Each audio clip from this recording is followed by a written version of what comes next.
Hey guys, so today you and I are going to talk about the best kept secrets. So let's get into it. So the question in question was, Frederick, what is the best kept secret in software development? And the short answer is that most of the tools that you touch and learn about are not actually as popular as they seem. Let me explain. So something that you should, well, if you're trying to figure out how to break into the IT industry, you may not have figured this out just yet, but you will definitely understand all of this by the time that you have reached a bit of familiarity with most of how the industry works. You see, guys, when you go out on the internet, the vast majority of tech talks and different concepts that are coming your way are either things that are completely irrelevant for most situations, or things that people are trying to get other developers to actually adopt. And that's something that is damn hard to deal with in general, I would say.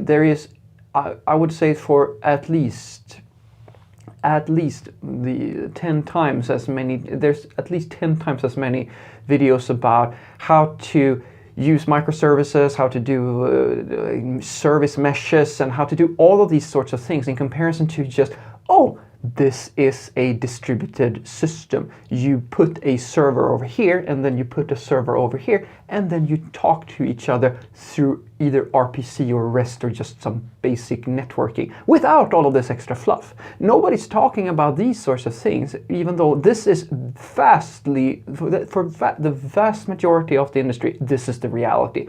Most companies are not using all of these other fancy things that you are hearing about. That's why you have tech talks about them. That's the big dirty secrets. The reason why you have tech talks is because people are pushing an idea. Sometimes they're actually showing you, which I think is quite interesting, when you get other companies or developers who have experiences with different approaches of doing things. They've kind of gone out into the wild, they've tried something out, and then they've shown you your results. Now, what I find interesting is that I can find quite a lot of videos about different companies who have success stories and failures with something like microservices. Don't find all that many who take the time to go and have tech talks about a monolithic application or a SOA application. There are certainly a few, but it's not the norm.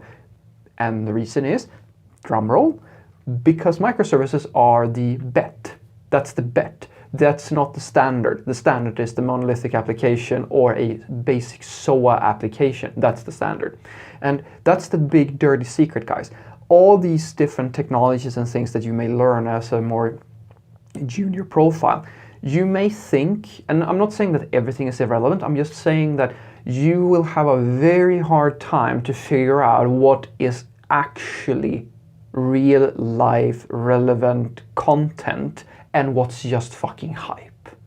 That's almost impossible if you don't know any better, because you have no frame of reference. Everybody's telling you that every single thing is as popular. It's exactly as under other industries where everybody's giving you the same thing. They're saying that everything is equally relevant, and hoping, just crossing their fingers and hoping that you have no way to figure out whether or not this is actually true or not.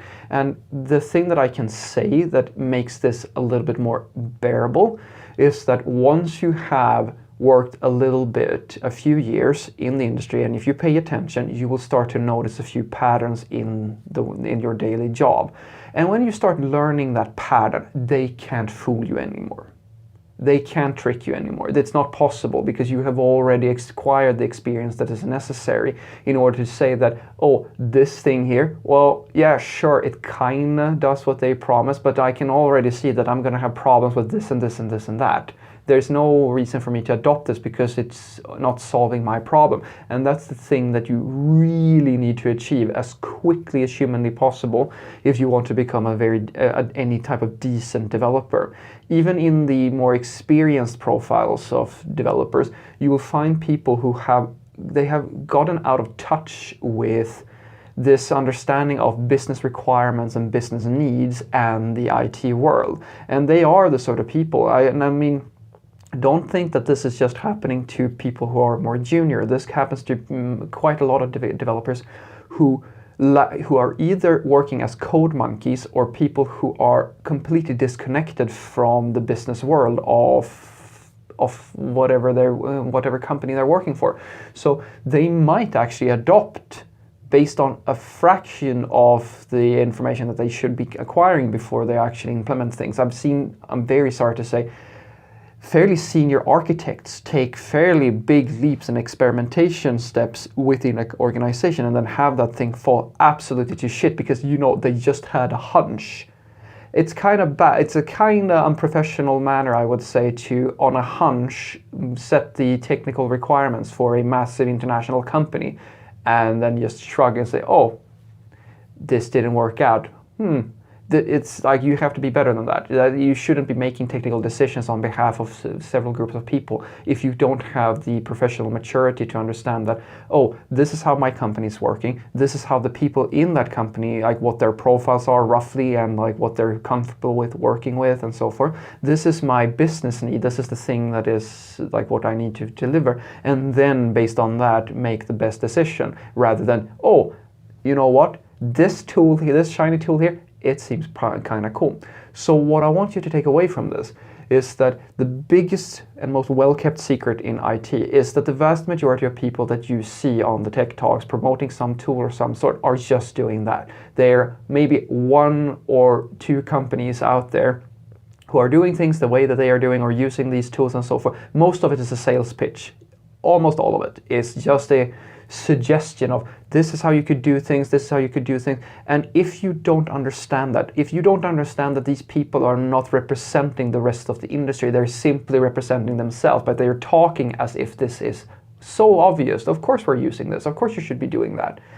If you don't get that, you will be tricked over and over and over. It's very similar to sitting and watching a TV network or something like that, like a shopping network or something like that, where they will just throw content at you every single day. They just want you to buy into the thing. That's all they're looking for. It doesn't really matter whether or not it's the best thing for you. And that's the thing that you have to carry with you as a software developer.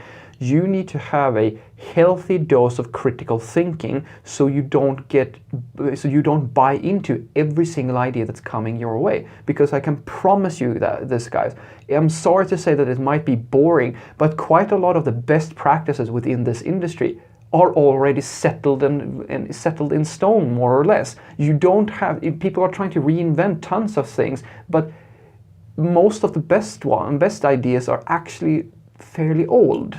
Not all of them, but quite a few of them. So remember that the next time you go and watch a tech talk and you get really excited about, I don't know, reactive programming, functional programming, service meshes, microservices, or whatever you might be looking at.